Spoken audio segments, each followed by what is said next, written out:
The 14th of March, 1943 was supposed to be a catastrophe. Convoy HX-229 had been savaged for 2 days running, 7 ships burning or sunk across a stretch of the North Atlantic that Kriegsmarine headquarters was already calling a triumph. The Wolf Pack had performed precisely as Admiral Karl Dönitz had designed it to perform: coordinated, relentless, methodical. And now, in the grey pre-dawn of that Tuesday morning, Captain Lieutenant Werner Hartenstein in U-156 had a convoy straggler in his sights. An American-escorted convoy. The conditions were perfect. He had every reason to expect what always happened next. What happened instead would not make sense to him for hours. The escort response was confused, the attack geometry poor, the depth charges scattered. U-156 dived safely and lived to report. But the broader pattern of those 2 days told a different story than Dönitz wanted to hear. When British escort groups entered the picture, when the convoy merged with SC-122 and the experienced hands of the Western approaches took charge, the arithmetic change was startling finality. The Wolf Pack's momentum broke. The losses mounted on the German side. And the men who survived would carry back to their bases a recognition that would harden into institutional fear over the following months. There was something different about the British. Something organized. Something that had been designed, tested, and refined with a thoroughness that American naval tradition had not yet matched in the Atlantic War. The gap had not emerged from superior ships or superior courage. It had emerged from 3 years of catastrophic failure that Britain had turned, through brutal necessity, into one of the most sophisticated anti-submarine systems in naval history. Understanding why U-boat commanders developed a specific dread of British convoy escort groups requires going back to 1939, to the first weeks of the war, when the Royal Navy discovered in blood and burning oil exactly how unprepared it was for the war beneath the surface. The lessons of the First World War had been imperfectly learned.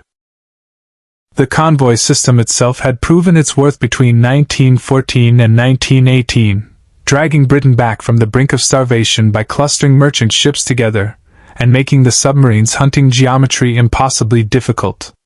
But the interwar Royal Navy had allowed the detailed practice of anti-submarine warfare to atrophy. ASTIC, the acoustic detection system that the British had developed and that the Americans would later call sonar, was believed to have solved the submarine problem. Senior officers in the 1930s spoke with genuine confidence about ASTIC making the U-boat obsolete. They were catastrophically wrong, and the North Atlantic would spend years teaching them exactly why. The man who did more than anyone else to reconstruct British convoy tactics from first principles was not an admiral. He was a relatively junior officer named Frederic John Walker, a commander who had spent much of the interwar period passed over for promotion because his obsessive focus on anti-submarine warfare seemed professionally eccentric in a navy that had convinced itself the problem was solved. Walker had not convinced himself. He had spent years studying the First World War records, running exercises, thinking through the geometry of submarine attack and convoy defense with an analytical persistence that his superiors found faintly embarrassing.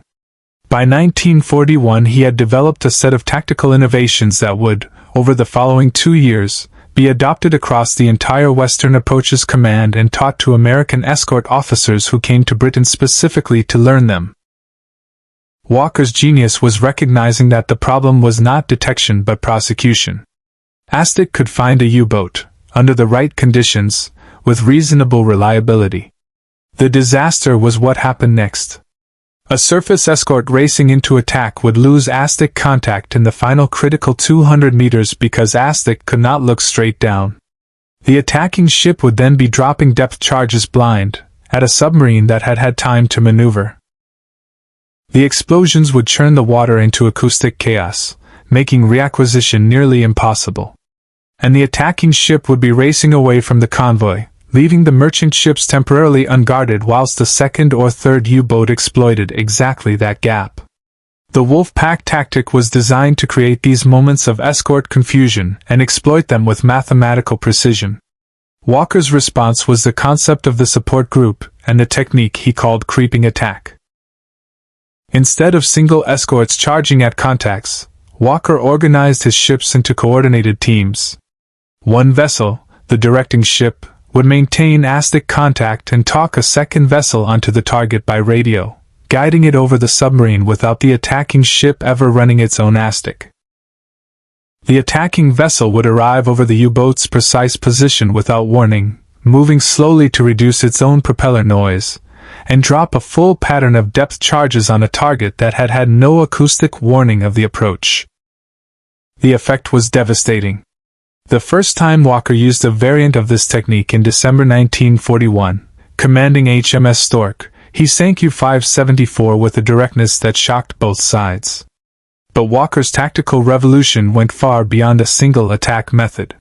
What he understood, and what he spent years drilling into his escort groups, was that convoy defense was a system problem. Every element had to interlock. The positioning of escorts around a convoy was not intuitive but counterintuitive. Keeping ships closer to the convoy than instinct suggested, because a U-boat attacking on the surface at night needed only 700 meters of gap between escorts to slip through. The response to a U-boat contact was choreographed rather than improvised. Specific ships had specific roles, specific ships stayed with the convoy regardless of what was happening on the flanks, and the radio discipline that kept the convoy's position obscured from German shore-based intelligence was enforced with an intensity that American escort commanders initially found excessive. The American experience in early 1942 illustrated precisely what Walker had understood. When the United States entered the war and German U-boats moved to the American eastern seaboard, they found a hunting ground of almost unimaginable richness. American coastal shipping moved independently, showed lights at night, and was protected by escort vessels whose commanders had not yet been given the institutional knowledge that the Royal Navy had purchased with 2 years of catastrophic losses. The happy time, the Americans called it. U-boat commanders called it Die Glück-like Zeit. In the first 4 months of 1942, U-boats sank 216 ships off the American coast.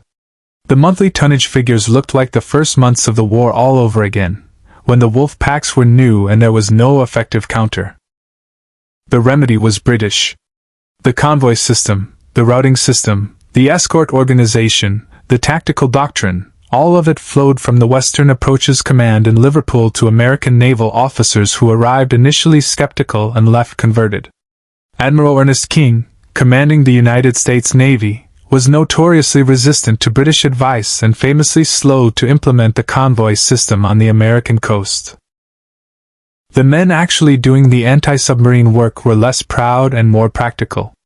American escort commanders went to Liverpool, sat in the operational training facilities that Walker's ideas had shaped, and came away with a fundamentally different understanding of the problem. By mid-1943, the gap between British and American escort effectiveness was beginning to close, partly because American officers were explicitly studying British practice and partly because the scale of American industrial production was flooding the Atlantic with enough escort vessels to provide coverage that tactical sophistication alone could not substitute for. But the asymmetry was still visible in the statistics. In 1942, the overall merchant shipping loss rate for British escorted convoys was measurably lower than for American escorted equivalents, even controlling for route difficulty. British escort groups were sinking U-boats at rates that exceeded American equivalents through most of 1942 and into early 1943. Walker himself, by the time of his death in July 1944, was personally responsible for the destruction of 16 U-boats, a figure that represented more than some entire theater commands managed across the whole war. The most dramatic demonstration of the British system's superiority came during the critical weeks of March and May 1943, the hinge months of the entire Battle of the Atlantic. In March, the wolf packs achieved their greatest success, sinking 97 ships in a single month and prompting the Admiralty to contemplate, in a document that remained classified for decades, whether the convoy system itself was failing. Then in May the situation reversed with a speed that stunned both sides. The wolf packs were broken. 41 U-boats were sunk in a single month.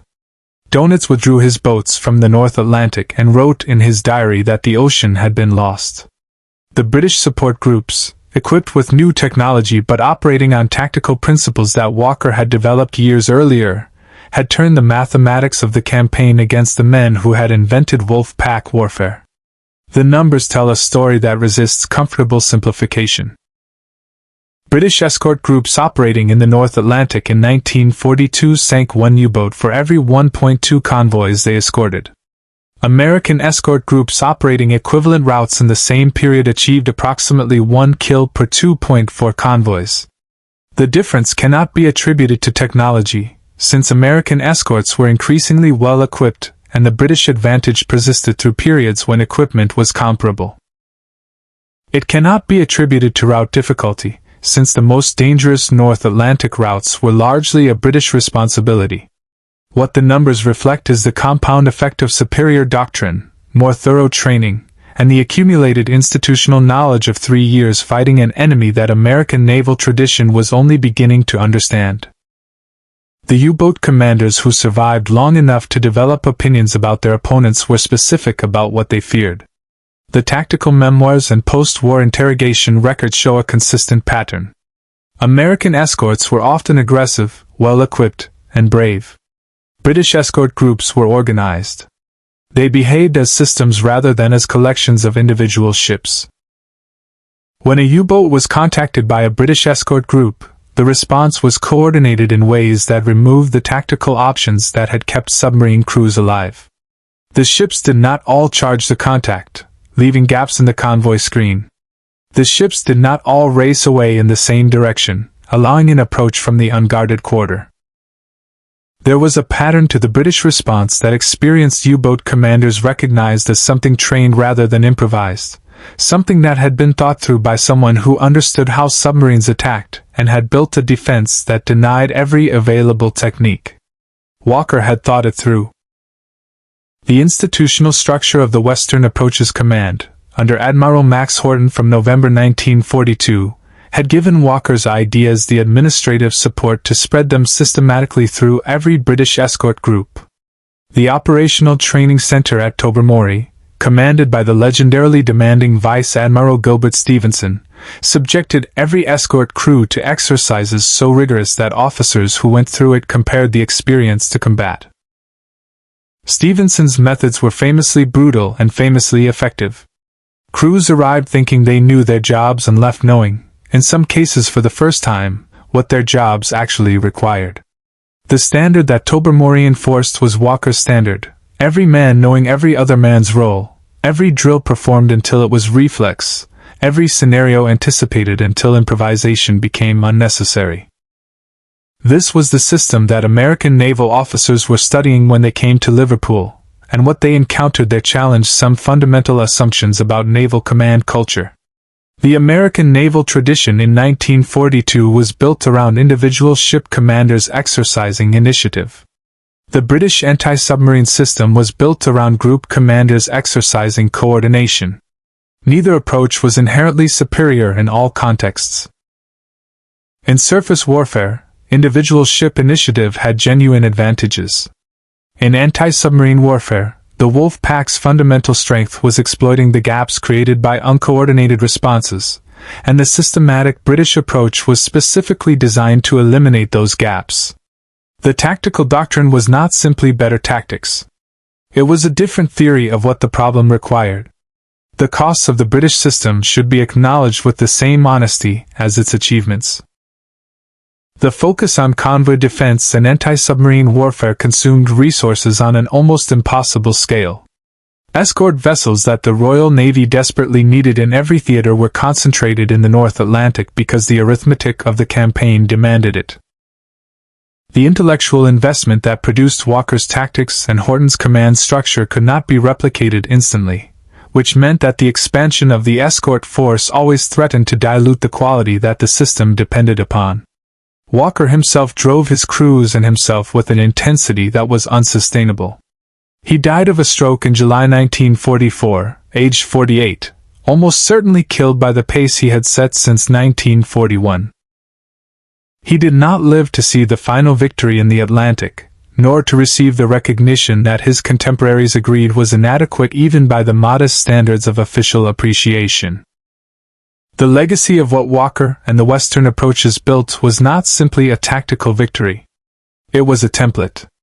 The support group concept, the creeping attack, the coordinated prosecution doctrine, the systematic training regime, all of these were adopted by American escort groups as the war progressed, and the absorption of British practice was a significant factor in the rapid improvement of American anti-submarine effectiveness in the second half of 1943. The post-war American official histories are candid about the debt. The tactical manuals that shaped NATO anti-submarine doctrine in the Cold War years drew heavily on the lessons that the Western approaches had worked out through 1941 and 1942. The institutional knowledge purchased at such cost was not allowed to atrophy a second time. Dönitz, writing his memoirs after the war, acknowledged the British convoy system as the decisive factor in the defeat of his campaign. He had not underestimated the British. He had estimated them correctly and lost anyway, because the system they had built was, within its operational context, more thoroughly engineered than anything the Kriegsmarine had anticipated when it designed the Wolf Pack as a weapon to break British seaborne supply. The Wolf Pack was a brilliant tactical innovation that found a worthy adversary, and was comprehensively defeated by it. The men who defeated it were not better fighters. They were better organized, more systematically trained, and guided by tactical thinking that had been tested under the most demanding conditions imaginable and refined until it worked. Walker died without seeing it clearly concluded. His country did not mark his death with the ceremony it deserved, and the recognition that his peers regarded as long overdue arrived too late to matter to him personally. What he left behind was a body of tactical knowledge that saved thousands of lives, kept Britain supplied through years when the arithmetic of the campaign came terrifyingly close to running against her, and taught the largest navy in the world how to fight a war beneath the surface of the sea. The U-boat commanders who feared British escort groups feared something real. An adversary that had thought through every option they possessed and built, with painstaking and costly thoroughness, a system specifically designed to deny each one. That is not luck. That is engineering. And in the Battle of the Atlantic, it was the engineering that won.